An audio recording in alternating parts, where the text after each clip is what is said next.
je voudrais prier pour toi ce soir, t'exhortant d'abord. Pourquoi beaucoup d'enfants de Dieu sont frustrés?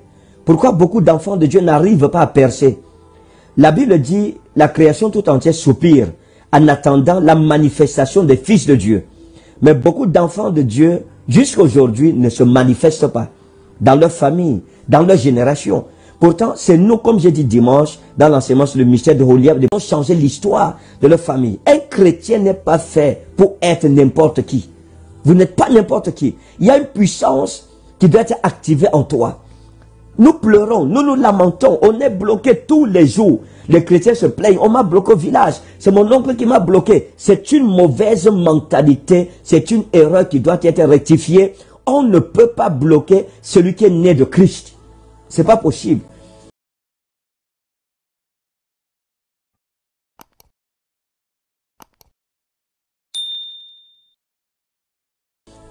Il y a un mystère que je voudrais partager avec toi, que tu comprennes. Il faut que chacun de nous essaye de raisonner sur ce sujet. Que chacun essaie de raisonner.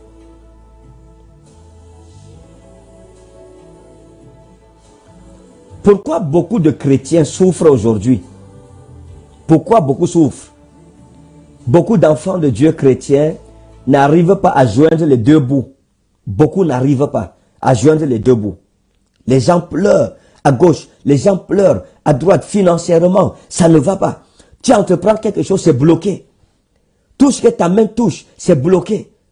Pourtant, toi, en tant qu'enfant de Dieu, c'est toi qui devrais réussir dans tous les domaines de ta vie. La Bible dit quoi? Umeis este, ton fos, ton cosmo, vous êtes la lumière du monde. Et Jésus dira encore, Umeis estetes alastes ges, vous êtes le sel de la terre. Ah non, mon ami. Il faut que tu deviennes la lumière du monde. Que tu deviennes la lumière de ta famille. Remarque que je voudrais partager avec vous. Je ne sais pas si vous avez remarqué cela. Pourquoi les musulmans, je vais parler des Arabes d'abord, parce que vous savez que l'islam vient des Arabes. Pourquoi les Arabes sont plus riches? Pourquoi les Arabes sont plus riches que les chrétiens? Est-ce que vous avez posé cette question? Pourquoi les Arabes sont plus riches que les chrétiens? Et pourquoi les Arabes sont plus riches, les plus riches de la terre? Parce qu'il faut le savoir aujourd'hui, les plus riches de cette terre, ce sont les Arabes. C'est ça la vérité. Pourquoi ils sont plus riches? Maintenant, vous retournez dans le fondement de l'histoire biblique. La Bible a expliqué, lorsque Dieu a appelé Abraham, écoute bien, pourquoi les Arabes sont plus riches que les chrétiens? Lorsque Dieu a appelé Abraham, il a dit à Abraham qu'il donnerait naissance à un fils. Il dit à Abraham qu'il donnerait une naissance à un fils. Dans le livre de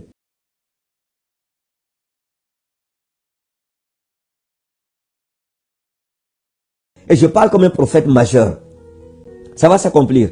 Et je suis là pour activer les promesses de Dieu dans ta vie. Les promesses, même celles que le diable t'avait volées. Nous allons les activer. On va les réactiver. Dans le nom de Jésus de Nazareth. Et ce qui va se passer, c'est quoi? Le problème, c'est que Abraham va abandonner l'espérance de la naissance d'Isaac pour se concentrer sur son fils Ishmaïl, qui n'était pas le plan de Dieu pour sa vie. Et il va perdre 13 ans derrière cet enfant. Lorsque la maman d'Ishmaïl sera chassée, l'ange de Dieu va lui apparaître dans le désert et lui dira, je bénirai aussi ton fils Ishmaïl.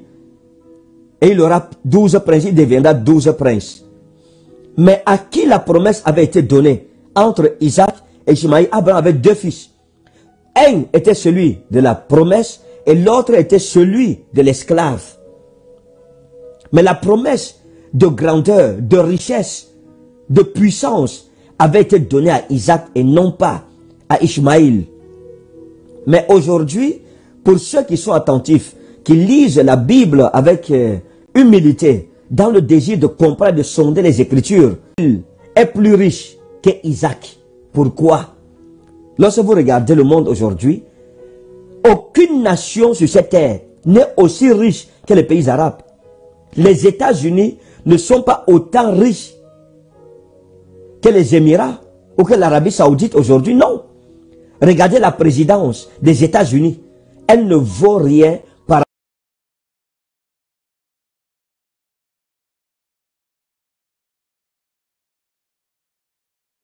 Vous voyez l'or dans nos églises. Quand vous regardez dans nos églises aujourd'hui, il y a un problème. Alors le problème c'est quoi? Pourquoi l'héritage d'Isaac est passé à Ismaël? Pourquoi? Israël ne peut être mesuré à l'Arabie Saoudite en rien. En rien du tout. C'est-à-dire quand on parle financièrement là, Israël ne peut pas parler devant l'Arabie Saoudite ou bien devant les Émirats. Non. Lorsqu'on parle des richesses, lorsqu'on parle de la beauté, derrière Ismaël, il y a pas seulement les Arabes, mais tous les musulmans, compris dans le monde entier. Aujourd'hui, tout le monde peut être d'accord avec moi que les musulmans sont plus riches que les chrétiens. Les chrétiens riches, on les compte au bout du doigt. Mais les musulmans, on ne les compte pas au bout du doigt. Ils sont une pléthore, tout un conglomérat, tout un agglomérat, toute une panoplie, toute une litanie. Pourquoi, mes amis? Il y a un problème quelque part. Quelque chose ne va pas. Dans mon pays, le Cameroun, les musulmans sont ceux qui détiennent l'économie.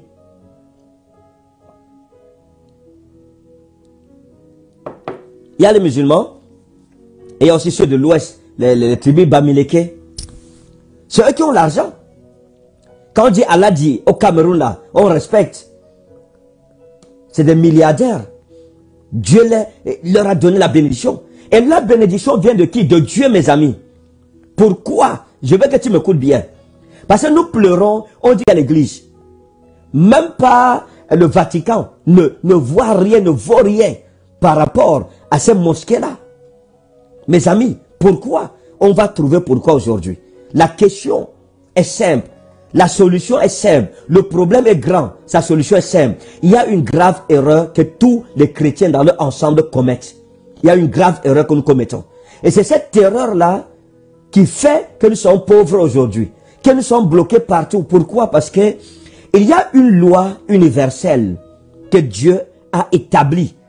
Lorsque, là je suis à l'étage, je suis au 3e étage.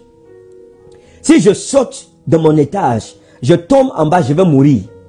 Pourquoi? Parce que je serai en train de briser une loi. Il n'y a que les créatures ailées à qui Dieu a donné le pouvoir de voler. Ils ont la permission de sauter d'une fenêtre sans tomber, ils vont voler. Eux, l'air, c'est leur route. Mais si je viens me mettre à la fenêtre parce que je dis je suis un prophète et je saute, je mourrai parce que je brise une loi. La loi sera donnée. Il dit on versera dans votre sein une mesure serrée, secouée et qui déborde. Donnez et il vous sera donné. Oui, c'est Luc 6, 38. Donnez et il vous sera donné. On versera dans votre sein une mesure serrée, secouée et qui déborde. Car on vous mesurera avec la mesure dont vous vous serez servi. Voilà le principe. Les musulmans respectent ce principe. Mais les chrétiens ne le respectent pas. Moi, j'ai été musulman. Allez par exemple au Nord Cameroun. Je vais au Nigeria aussi. Et dans beaucoup d'autres pays musulmans. Vous allez vous rendre compte que lorsque les musulmans construisent leur maison, ce qu'on appelle les sarés, à l'extérieur, il y a un canari. Dans ce canari, ils mettent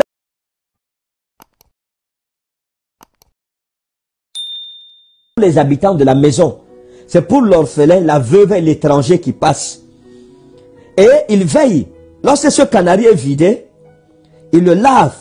Ils mettent à nouveau de l'eau fraîche à l'intérieur pour servir ceux qui passent, ceux qui ne connaissent pas. Mais les chrétiens ne font pas cela. La deuxième chose que vous allez remarquer au nord chez les musulmans sont libéraux. Ils savent pratiquer la libéralité. Les musulmans, mes amis, ils ont compris cette loi. Ils la pratiquent plus que nous.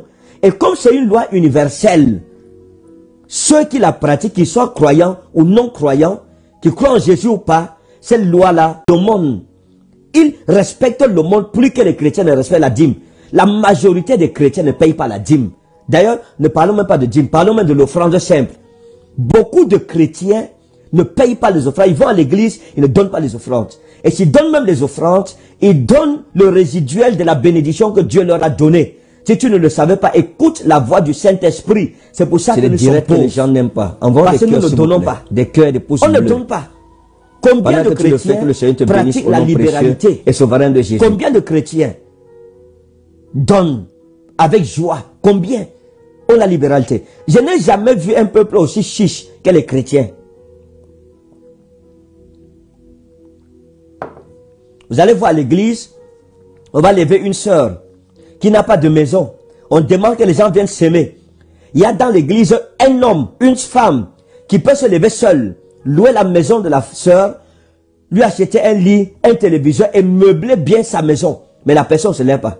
Et si la personne se lève même, elle va venir donner 500, 1000 francs, comme si elle n'avait pas. Elle donne l'offrande du pauvre comme si elle était pauvre. Et c'est pour ça que nos richesses commencent à diminuer et la pauvreté nous rattrape. Parce que les chrétiens sont chiches.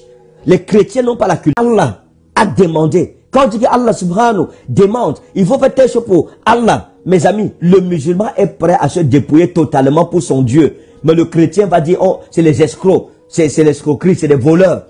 Il n'y a que les chrétiens qui traitent leur pasteur de voleur, de bandit. Je vais aller à l'église, mais les offrandes, je ne donne pas. Mais comment adorer un Dieu qui demande bien, la Bible dit clairement, et l'on ne se présentera pas devant ma face les mains vides. Nous ne respectons pas ces principes. Les chrétiens sont très, c'est-à-dire, très rares. Rares sont les chrétiens qui pratiquent le donner. Rares sont les chrétiens qui pratiquent la règle du donner. À la maison chez moi, j'ai sorti une loi. Et ça, c'est une loi à laquelle je tiens. Pour ceux qui habitent à la maison avec moi, ils savent cela. J'ai interdit chez moi, quand je mange, qu'on ne mette pas un plat. On doit mettre au moins 3 plats. Il y a ce que j'appelle le plat de l'orphelin, de la veuve et de l'étranger. Parce que quelqu'un peut arriver n'importe quand, il vient s'asseoir. Qui vient s'asseoir avec moi à table et qui partage avec moi le repas. Parce que j'ai compris. Et je disais à mes enfants aujourd'hui que j'ai compris le secret de la prospérité. Cette règle n'est pas seulement pour les croyants. Chez les croyants, elle a même fait des années, ils n'ont jamais payé la dîme. Quand tu veux donner l'offrande, tu prends, c'est-à-dire l'offrande, je ne sais pas comment je vais appeler ça. Tu prends ce qui ne vaut pas la bénédiction que Dieu t'a donnée. Ils sont peu, les chrétiens, qui font des offrandes sacrificielles pour honorer leur Dieu. Tu n'as même pas besoin qu'on te demande. Non. Tu n'as pas besoin qu'on te demande. Vous devez savoir une chose. Jésus-Christ a dit,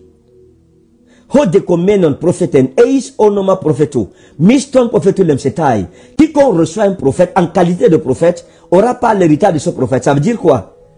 Ça veut dire que si quelqu'un donne à un prophète, il n'aura pas l'héritage du prophète. Vous voyez que c'est ce que le non-croyant n'a pas. Et Jésus continuera en disant, si quelqu'un donnait un seul verre d'eau à l'un de ses plus petits qui croient en mon nom, il ne perdrait jamais sa récompense. Donc ça veut dire quoi? Ça veut dire que celui qui donne la même chose. Si je donne une offrande à un homme de Dieu, je reçois d'abord une bénédiction parce que je donne l'offrande à un homme. Et de surcroît, c'est un homme de Dieu. J'aurai la bénédiction supplémentaire de l'homme de Dieu qu'il est, de l'héritage que Dieu lui a donné. Et Dieu dira, et l'homme ne se présentera pas devant ma face la main vide. Et il dit, apportez dans ma maison, dans la maison du trésor, vos offrandes et vos dîmes.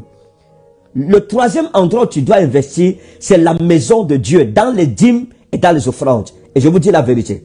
Quiconque est sérieux dans sa foi, est sérieux avec les dîmes, est sérieux avec les offrandes, Dieu bénira ses affaires. Il n'a pas besoin de la prière.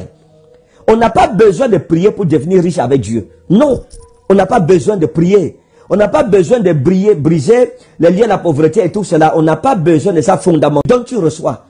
Il dit, quand vous serez mesuré avec la mesure dont vous serez servi, mes amis. Il dit, vous serez mesuré avec la mesure dont vous serez servi.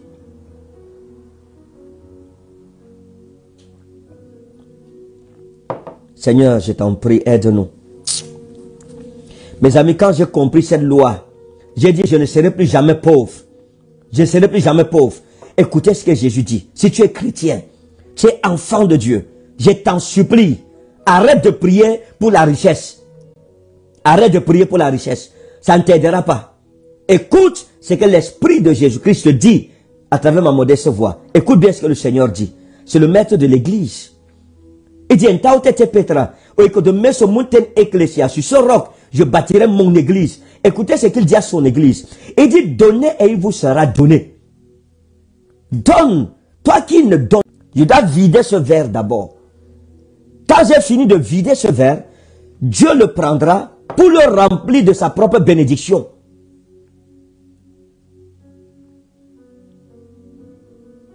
Dieu ne peut pas remplir un verre qui est déjà plein.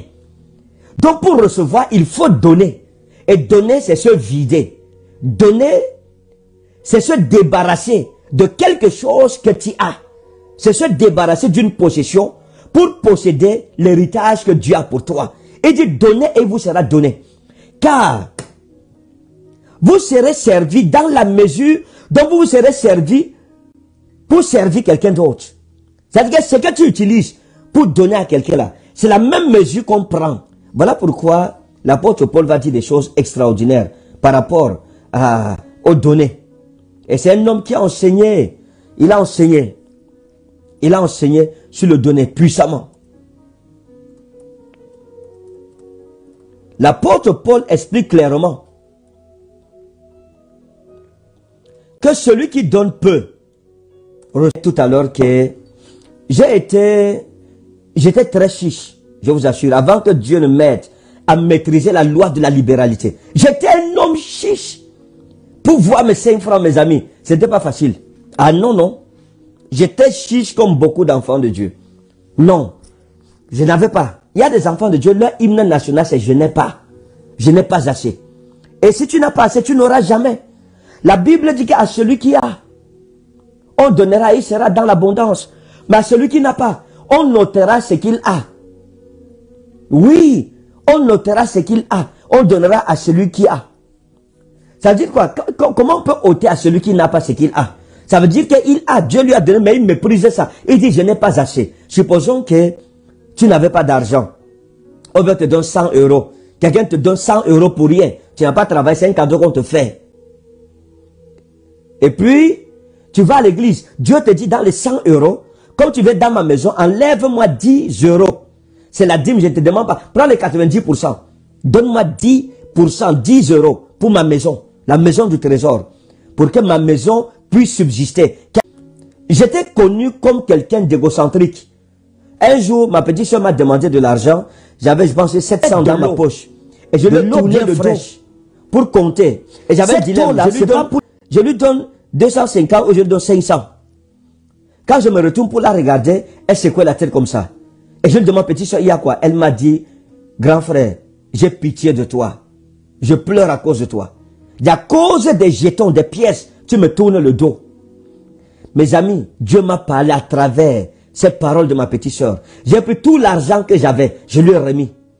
Et j'ai pris l'engagement ce jour que jamais plus je ne serai quelqu'un qui vive dans l'avarice, quelqu'un d'égoïste. Je vais apprendre à donner, à partager ce que j'ai. Et j'ai commencé à partager. Et je dis toujours à Réma, je suis celui qui soutient le plus le ministère. Je suis le premier partenaire de notre ministère, notre église. Le premier, le plus grand partenaire. Je ne peux pas compter. Un jour, le docteur Enoka Narcisse, je pense, il peut raconter l'histoire là. Il a fini son culte rapidement, il est venu. Et après mon culte, je lui ai remis les clés de la voiture. Il était étonné. Il est venu à pied, il est rentré avec la voiture. Et c'était une voiture que je venais d'acheter.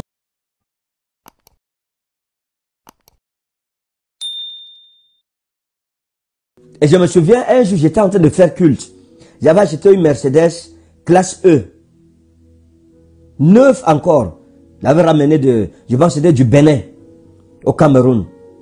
On tentait de faire un culte de 4 forgerons. Quand j'ai entendu l'Esprit de Dieu me dire, donne la voiture à ton frère pour faire un défaut. Je n'ai pas hésité un seul instant. J'ai pris cette voiture-là, je lui ai remis les clés. Je dis, mon frère, voilà ce que le Seigneur me dit. Je lui ai donné. Et c'était la voiture que j'aimais le plus.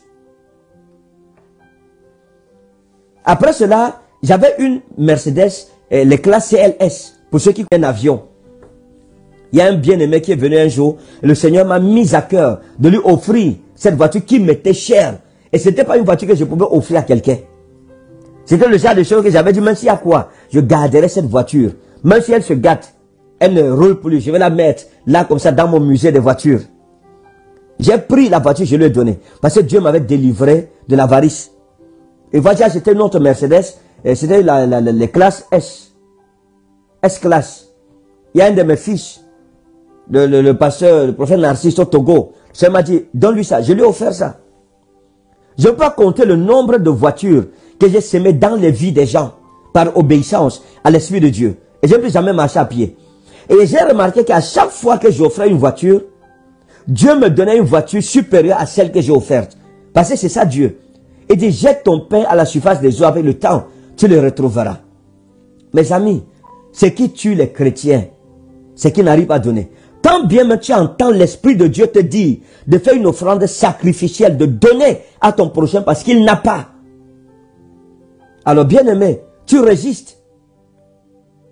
Et c'est aussi pour cela que Satan s'appuie sur ça pour empêcher. La Bible dit que si quelqu'un a le pouvoir de faire le bien et qu'il ne le fait pas, il commet un péché. Tu dois prendre l'engagement aujourd'hui de pratiquer la libéralité chrétienne. L'apôtre Paul, c'est Pierre qui a dit que si un frère vient à toi ou une sœur et qu'ils sont nus, ils sont nus et qu'ils veulent, tu as des vêtements pour les réchauffer ou bien un drap, et que tu leur dises, je vais prier pour vous, le Seigneur pourvoira. La Bible dit que où est l'amour de Christ dedans? Le christianisme, c'est aimer. C'est se dépouiller pour habiller l'autre et Dieu t'habillera. Je n'ai jamais vu quelqu'un s'appliquer dans les lois de la libéralité chrétienne. Dieu ne l'a pas béni. Non, mes amis, il faut faire attention. Tu as des habits, ta soeur n'en a pas de sacrificiel. En 2008, j'étais au séminaire de théologie des Assemblées de Dieu. Et j'étais connu comme étant le pasteur le mieux habillé. Je me souviens un jour, un de mes professeurs de théologie m'a dit, Ferdinand, quand on te voit, pasteur Ferdinand, quand on te voit, on pense que c'est un professeur. Tu t'habilles mieux que les professeurs. Pourquoi? Parce qu'une sœur m'avait béni, comme elle avait entendu que je partais au séminaire de théologie, elle m'a mené au marché. Elle m'a acheté de beaux pantalons, de belles chemises, de belles chaussures, mes amis, avec de belles ceintures.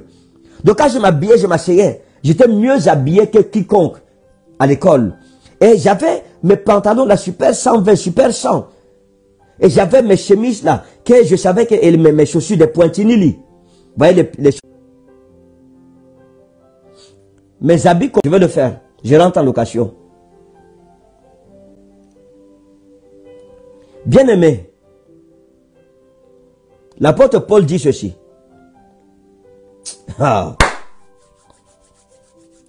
L'apôtre aussi, obéissez à vos conducteurs et ayez pour eux de la déférence, car ils veillent sur vos âmes comme devant en rendre compte. Qu'il en soit ainsi, afin qu'ils fassent avec joie et non en gémissant ce qui ne vous serait d'âge. Et il dit, je vous prie frère. Il dit, que le Dieu de paix qui a ramené d'entre les morts le grand pasteur des brebis, par le sang d'une alliance éternelle, notre Seigneur Jésus, vous rende capable de toute bonne œuvre pour l'accomplissement de sa volonté et fasse en vous ce qui est agréable par Jésus-Christ, auquel soit la gloire au siècle des siècles. Amen. Donc, bien aimé,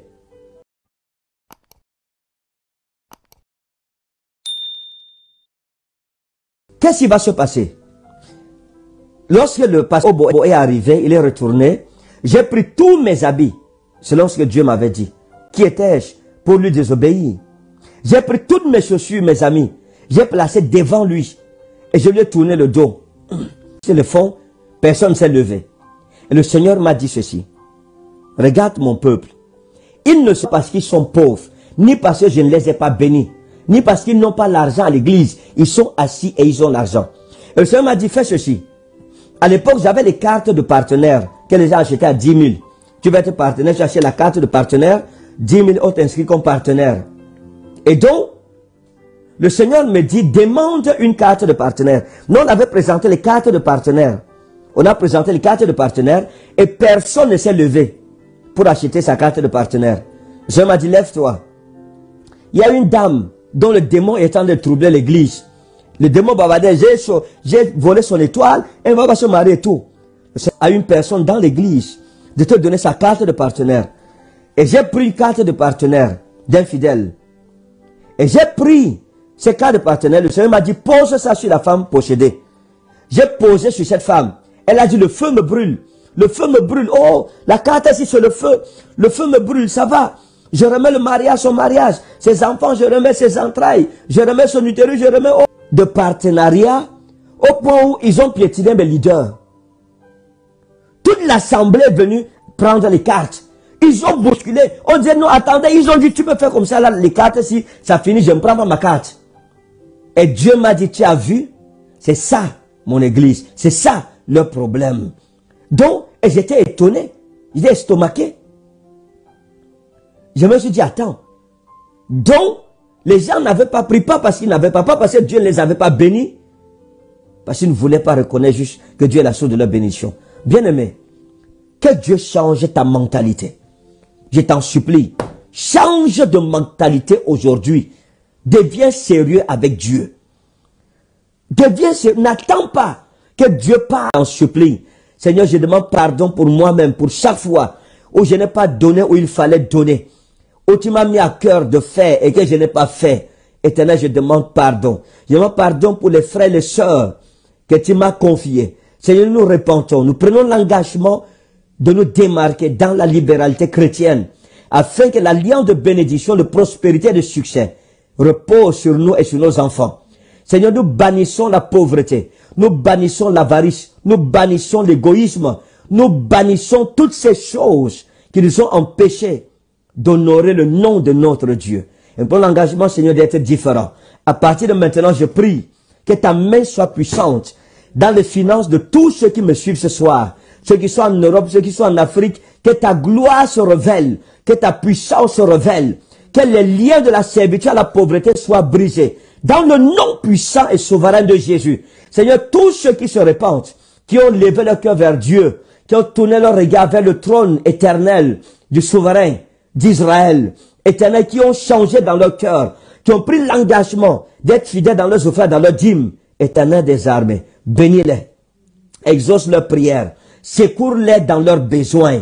Tu connais les problèmes dans lesquels ils sont. En ce moment, je fais ce direct. Sors-les de ces problèmes. Seigneur, toute malédiction familiale qui criait sur leur vie, à partir du moment où ils se sont repentis, ont pris l'engagement, Seigneur, qu'ils soient délivrés, qu'ils soient sauvés. Je brise et je dénoue les liens de la servitude à la pauvreté dans le nom puissant et souverain de Jésus de Nazareth. Il est écrit déjà, vous êtes purs à cause de cette parole que je vous ai annoncée. Seigneur, qu'ils soient purs, que nous soyons purs par cette parole, que nos cœurs soient purs, que nos âmes soient pures, que nos esprits soient purs devant l'Éternel, notre Dieu. Si moi avec ma page TikTok, je ne pense pas. Et je vous écrirai à partir de demain les numéros 21h demain.